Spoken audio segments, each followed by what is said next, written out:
کیا ہوتا ہے جب مرد کو کسی عورت سے شکایت ہوتی ہے تو مرد کے ہاتھ میں کیا ہوتا ہے؟ چلو طلاق دو، فارغ کرو، ایک طرف کرو. مرد کے لیے آئندہ معاشی مسائل اتنے نہیں ہوتے، اپنی حفاظت کا اتنا مسئلہ نہیں ہوتا. وہ عورت کو الگ پھینک کر اکیلے بھی زندگی بسر کر سکتا ہے.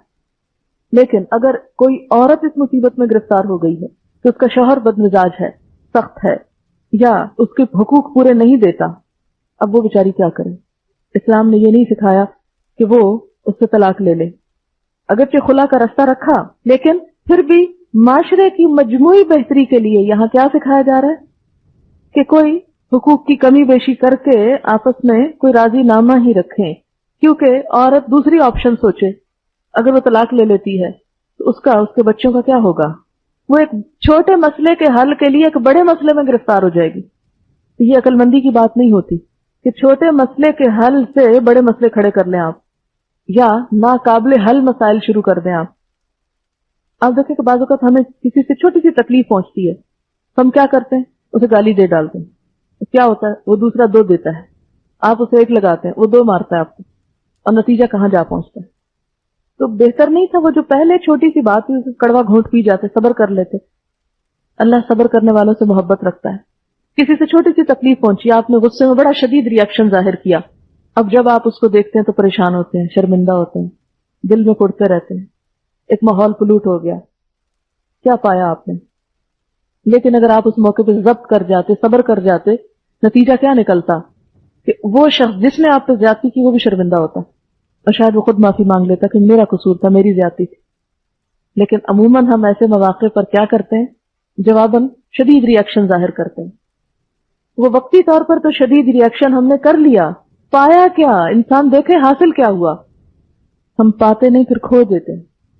تو ایسی تمام خواتین جو اپنے شوہروں کے ہاتھوں تنگ ہوں، ان کا یہاں حل بتایا جا رہا ہے کہ وہ تھوڑے سے صبر سے کام لے لیں، تھوڑے سے اپنے حقوق کو جانے دیں. اللہ دیکھ رہا ہے، اللہ اس کا بدلہ ضرور دے گا. اس کا حل صرف یہ نہیں کہ آپ گھر چھوڑ کے بھاگ جائیں یا جواباً شوہر کو پیٹنے لگیں. تو گھر نہ ہو جائے گا، ایک کشتی خانہ ہو جائے گا، ایک دنگل ہو جائے گا. دنگل بنانا چاہیں تو بنائیں. اسی لیے وہ جو پہلے بھی میں نے بات کی تھی کہ مرد مار سکتا تو عورت کیوں نہیں مار سکتی؟ عورت کو اللہ نے مارنے سے روک کر اس دنگل کو ختم کیا، ورنہ باکسنگ شروع ہو جاتی گھر میں، تو گھر نہ رہتا. تو یہاں پر کسی بھی نزاع کے موقع پر، جھگڑے کے موقع پر، فساد کے موقع پر، بد اخلاقی کے موقع پر، بدسلوکی کے موقع پر جب ایک شخص زیادتی کر رہا ہو تو جواب میں تھوڑے سے دھیمے ہونے میں آپ کی کوئی بے عزتی نہیں. لوگ سمجھتے تھے ہماری بے عزتی نہیں.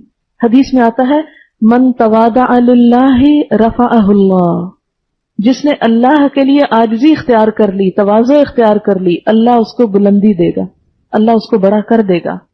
تو چھوٹا نہیں رہتا. ایک دانہ گندم کا ایک دانہ ہوتا ہے، جب وہ مٹی میں ملتا ہے تو اس سے 700 دانے بنتے ہیں. اگر وہ اکڑا رہے اور کہ میں مٹی میں نہیں جاتا، میری اس میں ذلت ہے، میں شیشے کی بوتل میں رہنا چاہتا ہوں، 100 سال بھی شیشے کی بوتل میں رہے تو کھایا جائے گا اندر سے، اوپر سے خالی خول کھڑا رہے گا، اندر سے کھا لیا جائے گا، اور اس سے 700 کبھی نہیں بنیں گے. تو جو لوگ زندگی میں تکبر کا رویہ اختیار کرتے ہیں، اپنی انا کے خول میں رہتے ہیں کہ جی ہم بڑی شے ہیں، وہ کچھ نہیں پاتے. تھوڑا جھک جانا، تھوڑا عاجزی اختیار کرنا. کل ایک بچی میرے پاس مسئلہ لے کر آئی اپنی ساس کا، بڑی پریشان تھی، بہت روئی، اور اس کی شکایت جینون بھی تھی کافی حد تک.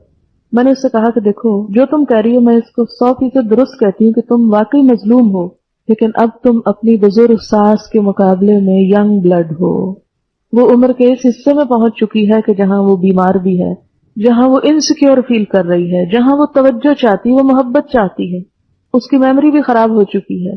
اب تم اس سے اگر توقع کرو کہ وہ قربانی کرے، وہ اپنی زیادتیوں کو چھوڑ دے، بی پی اس کا ہائی ہے، بیماریاں اس کو کئی لگ چکی ہیں، وہ بیچاری اپنے آپ سے بیزار بیٹھی اس وقت، اس سے تم کیا قربانی چاہتی ہو؟ اس وقت تمہاری عمر ہے قربانی دینے کی.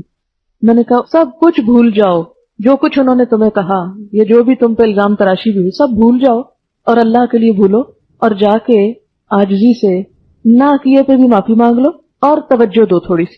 وہ توجہ چاہتی، وہ محبت چاہتی. آپ دیکھیں کہ جب بوڑھے ہو جاتے نا، جسمانی طور پر ان میں کوئی کشش نہیں رہتی، نمبر 1. نمبر 2، اخلاقی طور پر بھی عموماً بوڑھوں میں کشش نہیں رہتی کہ وہ بہت بولنا شروع کر دیتے ہیں، بد زبانی کرتے ہیں، چڑچڑے ہو جاتے ہیں، بیمار ہو جاتے ہیں، بد اخلاق ہو جاتا ہے۔ اب بد اخلاق شخص میں کیا ہے؟ کوئی کشش نہیں، کوئی اس کے پاس پھٹکنا نہیں چاہتا، حتیٰ کہ اپنی اولاد بھی نہیں پاس لگنا چاہتی۔ وہ بیچارہ اپنے لیے خود ایک جہنم تیار کر چکا ہے، لیکن وہ مجبور ہے، کمزور ہے، اب اسے ہیلپ کرنا ہے، اسے نکالنا ہے اس سے باہر۔ تو ترس کرو اس بوڑھے انسان پہ جو اس کنڈیشن کو پہنچ چکا ہے، اسے اپنے مقابلے پہ لا کے مت سوچو، اپنی ریزننگ، اپنا انٹلیکٹ اور اپنی عقل مندی اور اپنی ہوشیاری اس پہ مت پرکھو، مت کمپیئر کرو۔ تم عمر کے کسی اور حصے میں اور وہ کسی اور حصے میں ہے۔ میں نے کہا اس کے اندر اب کوئی اٹریکشن نہیں، نہ جسمانی، اس عورت میں پھر شوہر کی وجہ سے بھی عورت انسیکیور فیل کرتی کہ اب میرے اندر جسمانی اٹریکشن نہیں رہی، شوہر مجھ سے بے نیازی کر رہا ہے، میرے اندر وہ اخلاق یا وہ اسٹیمنا نہیں رہا، میں بیمار ہوں، مجھے توجہ نہیں دی جا رہی۔ وہ ایسی نفسیاتی مریض ہو جاتی ہے اس عمر میں پہنچ کر کہ اس کا اور کہیں بس نہیں چلتا، تو وہی بیچاری جو گھر میں نظر آتی ہے اسی کے اوپر ہی سارا وار شروع کر دیتی۔ اب کیا کرنا ہے؟ اب کسی کو تو ہمت کرنا ہے نا ایک بیمار انسان سے نبٹنے کے لیے جو نفسیاتی بیمار بھی ہے، جسمانی بیمار بھی ہے۔ آپ خدا کی خاطر اس شخص کے ساتھ حسن سلوک کریں، صرف اللہ کی خاطر، یک طرفہ دل جیتے اس کا، اسے محبت دیں۔ ساس کے ساتھ معاملہ کرنے کا واحد طریقہ اس کو توجہ دینا، یہ دیکھنا کہ یہ توجہ چاہتے ہیں، آپ توجہ دیں گے، آپ محبت دیں گے، اور ڈانٹ کھا کے بھی محبت دے دیں گے تو آپ کا کچھ نہیں جائے گا، گھر کا ماحول ٹھیک ہو جائے گا۔ اور جب آپ کھینچا تانی شروع کرتے ہیں، اس نے ایسا کیوں کہا، فلاں موقع پہ ایسا کہا، فلاں جگہ میری یوں بےزتی کر دی، فلانی جگہ یوں بول پڑ، معذور سمجھیں اس کو اور بھلا دیں، ورنہ اس کشمکش کا کچھ نتیجہ نہیں۔ نتیجہ یہ کہ آپ بھی نفسیاتی پاگل ہو جائیں گے۔ بہت سی نوجوان لڑکیاں پاگل پن کے دورے پڑنے لگتے ہیں ان پر اس قسم کی کشمکش میں رہ کر۔ تو اللہ تعالیٰ کیا بتا رہے ہیں؟ یہاں شوہر کی بات کی گئی، ساس کی تمہیں ضمنی لے آئی۔ بسا اوقات مردوں کے اندر ایسا پاگل پن ہوتا ہے، فرمایا ان امرأۃ خافت من بالها نشوزا او اعراضا، کہ شوہر توجہ نہیں دے رہا یا سرکش ہے، بدسلوکی کرتا ہے، تو بھی عورت صرف یہ نہ سوچے کہ میں اس سے الگ ہو جاؤں، اگر ہو جائے۔ کل شام ایک ٹیلی فون مجھے آیا، اس میں بالکل ایگزیکٹلی یہی مسئلہ تھا ایک عورت کا کہ مجھے کیا کرنا چاہیے۔ دونوں خرابیاں ہیں شوہر میں، نشوز بھی ہے، اعراض بھی ہے، کہ بات کرتا ہے تو بد اخلاقی سے، ورنہ روٹ جاتا اور کئی کے دن بات نہیں۔ کیا کرے عورت؟ ہے پریشانی۔ اب بچے ہیں، اس عمر کو پہنچ گئے، ایسی تعلیم کی عمر ہے، تو میں نے کہا کہ دیکھو دو ہی حل ہو سکتے ہیں نا، ایک تو یہ ہے کہ تم اس سے الگ ہو جاؤ، بڑا آسان ہے، کٹ ختم۔ اب دیکھو کہ اس کے بعد جو مسائل آنے والے، بچوں کی تعلیم ہے، ان کی فیس ہے، ان کی جذباتی ضروریات ہیں، ان کو باپ چاہیے، ان اینی کیس چاہیے۔ اب کیا کرو گی تم؟ وہ سارے مسائل جو اس مرد کی غیر موجودگی میں پیش آنے والے، اگر وہ زیادہ بڑے ہیں اس بد اخلاقی سے، تو پھر اس پہ صبر کر لو، اور اگر وہ مسائل چھوٹے ہیں تو آگے اللہ تعالیٰ یہ حل بتاتا، پھر الگ ہو جاؤ، مت جلاؤ اپنے آپ کو۔ تو 3 حل بتائے گئے ان آیات میں۔ پہلا حل، فلا جناح علیہما ان یصلحا بینہما صلحا، کوئی حرج نہیں کہ اگر وہ آپس میں اپنے حقوق کی کمی بیشی پر کچھ صلح کر لیں، دونوں طرف سے حکم مقرر کر کے کچھ قربانی کر لیں۔ اور اس میں بھی صرف عورت کو نہیں کہا جا رہا، دونوں کو کہا جا رہا ہے اصلاح کرو۔ والصلح خیر، اصلاح بہتر ہے، صلح بہتر ہے، لیکن صلح کیوں نہیں ہو پاتی؟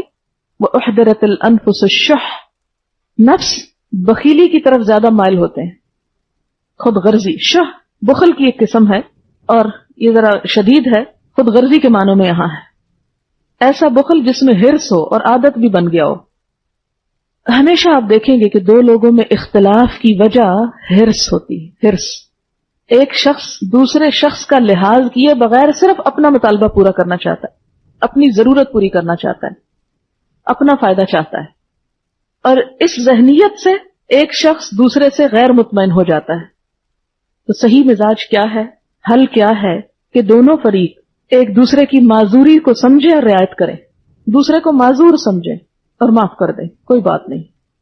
جب پتہ ہے کہ میاں میں یہ کمزوری ہے تو اس کی کمزوری کو، آپ دیکھیں کہ بعض لوگ جسمانی طور پر ہینڈی کیپ ہوتے ہیں، بینائی نہیں، دیکھتے نہیں، اندھا ہے، بازو ٹوٹ گیا، پاؤں لنگڑا ہے، کوئی اور خرابی ہے، تو انسان ان کے ساتھ بھی تو نبھا کر لیتا ہے نا۔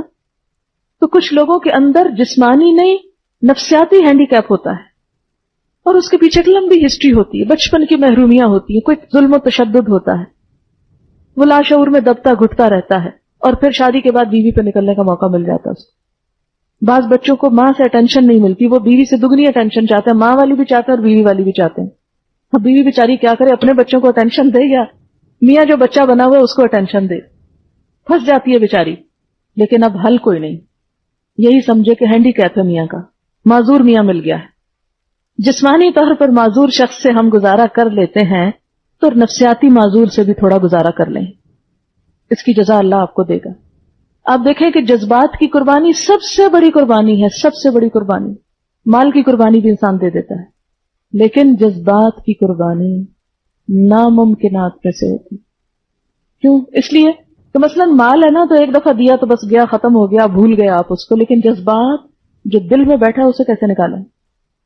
اسے اپنے سے کاٹ کے الگ کر نہیں سکتے نا آپ. مصیبت ہے. آپ کا ہاتھ پاؤں خراب ہو جاتا ہے تو اس کے تو کاٹ سکتے ہیں آپ، یہ کچھ چیزیں ایسی ہوتی ہیں جن کو آپ کاٹ نہیں سکتے. تو جہاں انسان جذبات کی قربانی دیتا ہے، اور تھوڑے دن کی بات ہے نا، بہت جلدی چلے جانا یہ سب کچھ چھوڑ کے، اس کی قربانی بھی، اس کی جزا بھی بہت بڑی ہے. اسی لیے کہا نا کہ پہلوان وہ نہیں جو اپنے مد مقابل کو ہرا دے، پہلوان وہ جو غصے میں اپنے آپ کو ہرا دے، اپنے آپ کو کنٹرول کر لے، اس کا درجہ زیادہ بڑا ہے. فرمایا کہ ان ساری جذباتی کشمکش کے باوجود کیا کرو، صلح ہی کر لو تو اچھا ہے. والصلح خیر، بڑی بھلائی ہے صلح میں.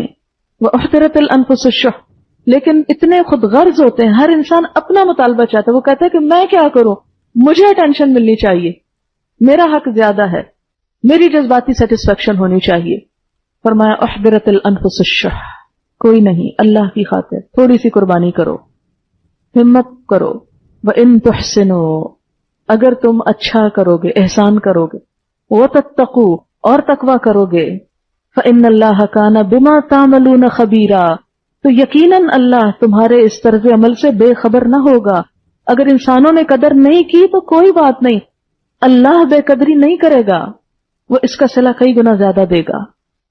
اچھا، ہم عموماً کیا کرتے ہیں جب کوئی مسئلہ حل کرنا چاہتے ہیں تو پچھلے قصے چھیڑ بیٹھتے ہیں. کئی دفعہ ایسا تو میاں بیوی آپس میں جھگڑتے ہیں نا، تو پچھلی باتیں کھودنا کریدنا شروع کر دیتے ہیں. تو میرے پاس کبھی کوئی آئے مشورہ لینے میں ہمیشہ اس کو سمجھاتی ہوں کہ دیکھو، اگر تم چاہتی ہو کہ میاں کے ساتھ تعلقات درست ہوں تو اس کی پچھلی ساری غلطیاں بھولو، اس کو ایک کا بھی احساس نہیں دلانا. پچھلی کوئی بات نہیں کرنی، ہاں وہ کتنی زیادتی کر چکا. کیونکہ جب بھی ان میاں بیوی کے درمیان کوئی جھگڑا ہوتا ہے، لڑائی ہوتی ہے، پھر صلح ہوتی ہے، پھر ایک دوسرے کو معاف کرنے کی بات ہوتی ہے، تو معاف کر کے پھر آپ یاد کرا رہے ہیں. یہ کیا کر رہے ہیں؟ جس چیز کو آپ نے کسی کی معاف کر دیا پھر آپ اسے کیوں یاد کروا رہے ہیں کہ یہ تم نے فلانے موقع پہ بھی ایسے کیا تھا؟ نہیں، اس کو بار بار مت چھیڑیں.